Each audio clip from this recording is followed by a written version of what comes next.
So as far as Washington is concerned, you are the most credible person in Tashkent, right? So when you come visit the U.S. capital here, the nation's capital here, what kind of issues are they raising, the political circles here, definitely the administration? What are the priorities for the Trump administration? We've read the national security strategy. Definitely Central Asia seems to be important, but not as important. It's definitely not a priority region based on our reading.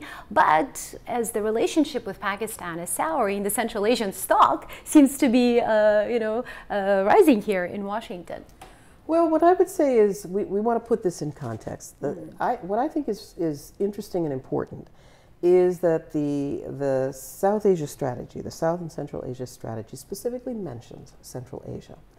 And we have had, as I said, we've had General Votel come visit from CENTCOM, a visit of the Deputy Assistant to the President for the region in November to the Samarkand conference. That's a very, very important message, I think, of the Trump administration to Uzbekistan about the importance of this country and of the region broadly. So I wouldn't sell Central Asia short by any means. I think it's important. Obviously, the relationships we have with countries differ, but it doesn't mean that we aren't very interested in expanding that cooperation and doing as much as we can with Uzbekistan. I would say, while I'm in Washington, the meetings that I've had suggest that there's much more attention focused on Uzbekistan. That people want to know. It's not just about Afghanistan. It's not just about Afghanistan. It's broader. People really want to understand, what should we think about what we see? People know there's a difference. They know that some changes are taking place, but the question is, how are we really to understand these? And it goes back to these changes, and it goes back to what you said earlier about who is driving them and who beyond the president is really supportive of what is happening in the country. Do you see a strong team around him? Because many doubt that there is. Actually, we hear a lot from Tashkent about this, from the people on the ground who say that this is still the old guard. Well, there are certainly members of the traditional team who are there, and I think we know who they are.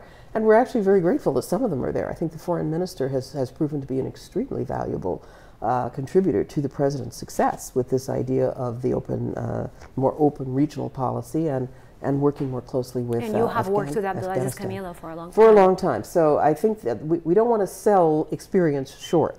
At the same time, there are some important new voices. If we look at, say, the State Committee on Investment, a new, very young person who's in charge there. If we look at the former Minister of Labor, who has now moved on to work on tourism, there are some young people who are now around the president, and I think that this is good. But the key is, who are the people driving the ideas? He has some old friends, Senator Sadiq Safayev being one of them, who are helping him. But how big a team is this, and how can the president broaden the support for his program and make sure that people are with him, that as he is driving this change, there are people who are with him? I think this is a question, and as I talk to people, I hope to hear more and more as I return to Uzbekistan to hear how deep and broad are the changes that we are seeing. They are remarkable. We see this as a moment of hope.